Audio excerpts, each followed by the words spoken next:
How's it going, everybody? Yesterday's Warriors Den was a season reveal. We know the new season is called Tempest and it's going to be quite an exciting one. I'll try and condense it into a hopefully sub 15-minute video. There is a lot to talk about and I want to give you my opinion on some of these things as well.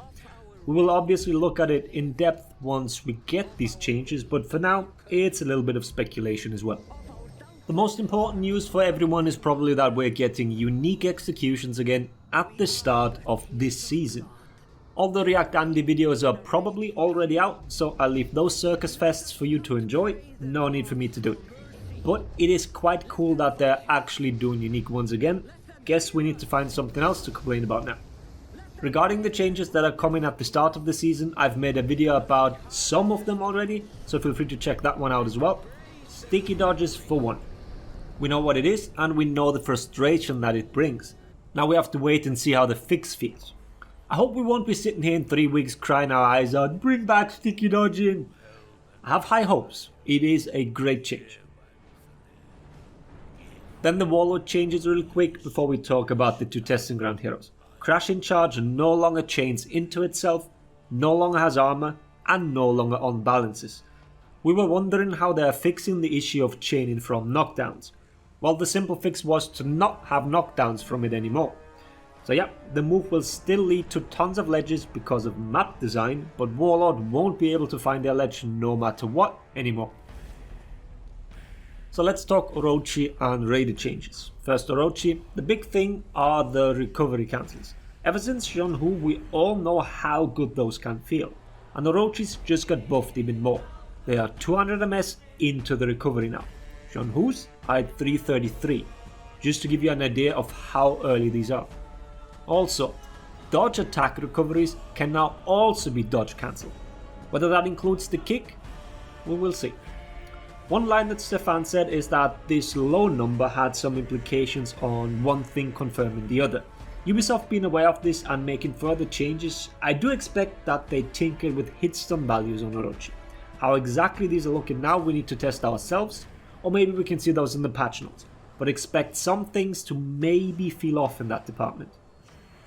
Then we have a reduction in damage of openness by 2, lower damage is always welcome. Let's bring this to more heroes. The zone attack is a chain starter, the dodge attacks are back to light parries, and the deflect beats hyper armor now. I don't know why they're making the deflect beats in armor and Orochi thing now, while Gladiator is still suffering the most from this actually. I don't know why they caved here, to be honest. Just stop deflecting attacks that have an armored follow-up. It's your fault for doing it, not the game's. But oh well. Makes for better montages, I guess, those evil hyper armor spammers getting styled on by highly skilled deflect players. Was totally not a failed dodge attack. Moving on, Raider. Hyper armor is back on the menu.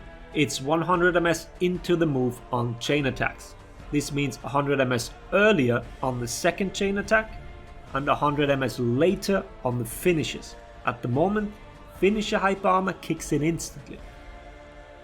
Then the zone attack and new chains, you can now chain neutral zone into combo zone. At the same time, the stamina cost from the previous testing round, which was 12 for the neutral zone, went up to 20 stamina. Then Raider finally has all chain options as far as I can tell. And after a storm tap, you no longer chain into finishes, but into the second hit of your chain. This is quite substantial as it means you don't finish your chain, both punish wise as well as for being punished. Finishing a chain with multiple opponents around usually results in a guard break, so this gives Raider the option to still get out of this. But speaking of punishes, Raider's neutral heavies have been sped up by 100 MS. Top heavy is now 900 and side heavy is now 800. This means that Raider can throw a side heavy as a GB punish from now on. The weird 966 on the combo zone is to beat out people that just mash the light button and are trying to interrupt. I will show you these examples when we get our hands on the hero, as it's easier to show when you can actually see it. And last but not least, a huge buff to Raider's recoveries. This includes the zone attacks. No longer do you stand there like an absolute bellend after having thrown or even hit an attack. This should improve his team fighting quite a bit. The combo zone got a little scarier now. Alright, moving on. Option select removal. not much to say. They're gone now. Enjoy the last week. I see a lot of people already training to react to parry flash. Let's see how successful this endeavor will be and if another rift opens between players. Or mostly the top players. Then a meme has died. Rally call is finally getting fixed. Range hasn't been mentioned, so if it indeed is 15 meters now, then our initial hypothesis might actually be true. Then life leech got changed to 35% when on the 50 HP. That's up from 25, but no mention of the critical status. So to Tian defeat changes, they are sticking to fixing feats one by one and not with some sweeping changes. But let's pray that smoke bomb is next. Alright then, let's move on to the next testing round. This one is starting on September 16th, meaning 1 week after the season has started. Shinobi is getting another pass. I'll put all the changes on the screen, but I want to honestly play the hero before giving my feedback. It still seems like the ranged heavy remains as a bash. I think that this was one of the biggest issues and it created a lot of these problems. The good news is that Sickle will finally follow the normal pinning rules. Combined with not being accessible as easily anymore, meaning no longer from a guard break, the ganks should become a tad bit harder, but still very much possible. The backflip changes and giving it iframes will make Shinobi extremely slippery again.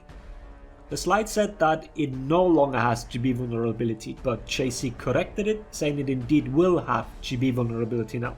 So, it's not an easy escape button. I hope it was just an error on the slide and not in the build. One more thing, they let him kick 200 ms into the dodge. This might be an indication of them testing another timing, except for the 300 we've been seeing all this time now. People should keep a close eye on this. Alright, I don't want to go too in depth here as it's much easier to explain these changes with actual clips of the moves, so we'll stop here now with Shinobi. The video on the hero will be long enough when we get our hands on the testing ground. But for now, the major part of this testing ground, there are major Renown changes and Dominion strategy. If you aren't familiar with it, Renown in Dominion is currently based on a class system, a very arbitrary system especially for Renown. And just as an FYI, Breach does not share this system. Dominion Renown is now actually closer to what Breach already has. We are now looking at a standardized Renown game, no matter what class you play. You can look at the values on the screen. I'm not going to read them out for you. The most important one is probably the removal of Defender Renown. That has been completely thrown out of the window. Defenestrated it real good. So here's my take on it. I do like the strategical element that Defender Renown brings to the table. The amount of renown you gain from it is completely unreasonable, but the principle of having to make tactical decisions when to attack a point is a sound one. I hope that this won't devolve into a non-stop backcapping scenario. I don't want to have Darrow in every competitive match. I do not. Combined with them devaluing the mid lane, boosting has become even more important, and stopping the boost has become less risky. I'm curious what people will come up with here. Granted, most people in casual MM have no sense of any strategy anyways, so most feedback is probably based on nonsense to begin with. As you can see, I have very high hopes here. What will be felt by even the biggest helmet wearer are the next two things. The renown requirement for feat unlocks has changed, most notably the fourth and final feat. It will be slightly harder to get it now, and combined with no defender renown, people will notice that they do not unlock feats as quickly anymore, even when stomping their opponents. Timing of tier 4s will become more important as it's unlikely to get multiple uses out of them, which will make feats that are balanced around high cooldowns even more powerful, because why would you care about a long cooldown if you only get one use out of it anyways? And the final thing, the act of capturing zones no longer gets sped up with multiple people. It is always 5.5 seconds now. I personally like this change and I'm curious how it will play out, because it is very frustrating when you can't stop a cap just because you dared to move half a meter away from something. A major implication of this are starting rotations on certain maps. Imbalances can be ignored now as most points will be able to be contested. Whether this leads to more fragmented fighting or lots of running around on points to stall the cap, we will see. It does give more leniency to map design, I guess. Or I can just reiterate what they said on stream. Go play this testing round. There's a reason it's 2 weeks long. You cannot get a clear picture even in that time frame. So if you play 2 games and then move back to the normal queue because you don't like the changes, then I honestly don't even know what funny word to call you. Maybe we'll figure out strategies really quickly. Maybe it'll take us a long time, but you sure as hell won't figure it out in 2 games. Use this opportunity and actually test. I'll end the video now. I'm sure people would have wanted more hero reworks to be tested, but the Renown one is also quite big. I'm looking forward to all the strategical approaches from my fellow MM players. Without a doubt, I will be amazed. Alright then. Hope the video was helpful. Thanks for watching. Laters everybody.